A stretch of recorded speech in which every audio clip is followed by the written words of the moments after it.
one was a learning experience for us, but year two blew us all away, because year two, we fine-tuned the curriculum. We combined grade 5 with grade 6. We also had done an evaluation of year one, and the parents and the students both said that they wanted to see more guest speakers.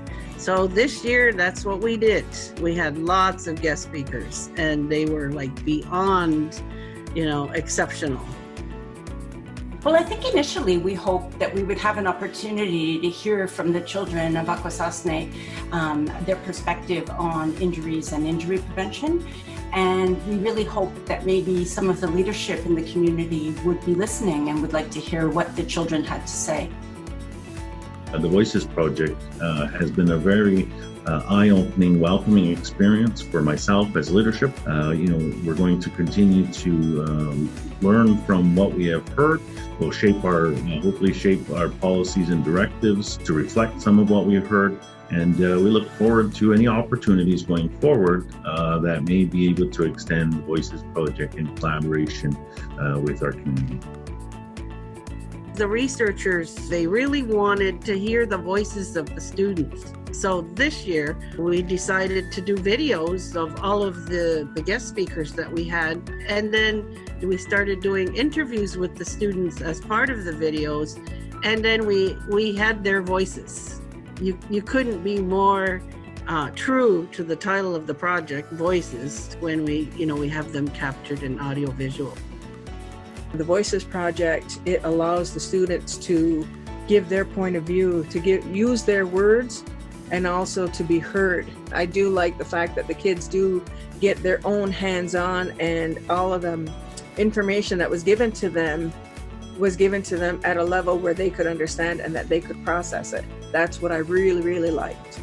You could see that the kids were taking notes, they were asking questions, and they were excited. They wanted to learn, and they loved it. And I wish every student could get this opportunity and that type of learning. I think the students have gained a lot of self-confidence, especially with their interviews on the Akwesasne TV and the video documentation lessons that they learned about injury prevention. They'll now be able to use that knowledge in their lives going forward. And who knows, they might even decide to be like a fireman or an EMT because of this learning. Oh, I love it. I was thinking back from our students from last year. They did the video on Halloween safety, and when we posted that, it just went, and the parents loved it, and we get a lot of positive feedback.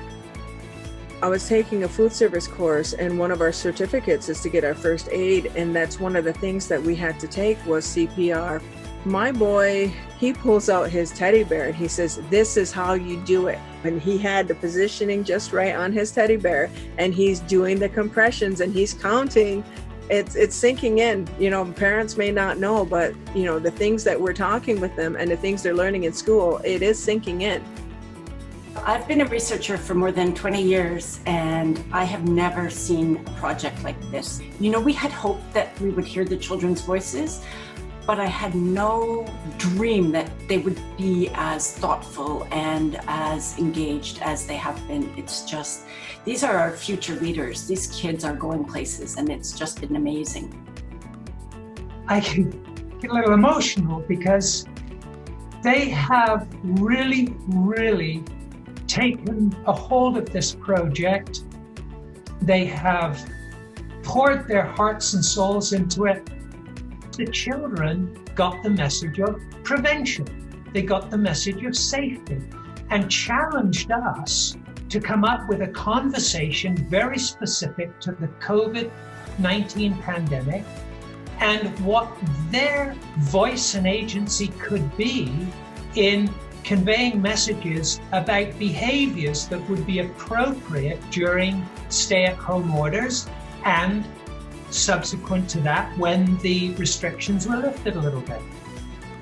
We learned some very interesting things about how they view their community, the places they go to play or to congregate, and we've learned how they view them relative to safety and relative to injury prevention.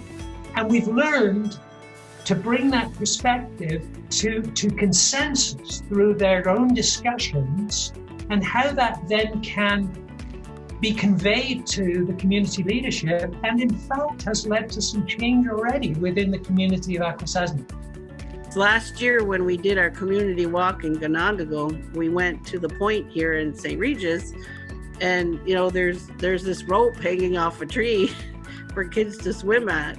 Well, as a result of this project, somebody decided to fix that dock, and so now it's safer this year.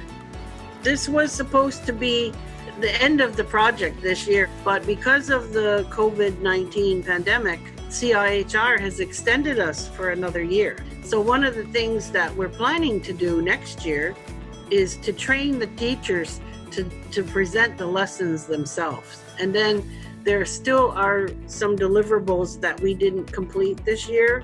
And we still have one more community walk in Gawanoge. And we still have a presentation to the council. That's been deferred into year 3. So we're looking forward to year 3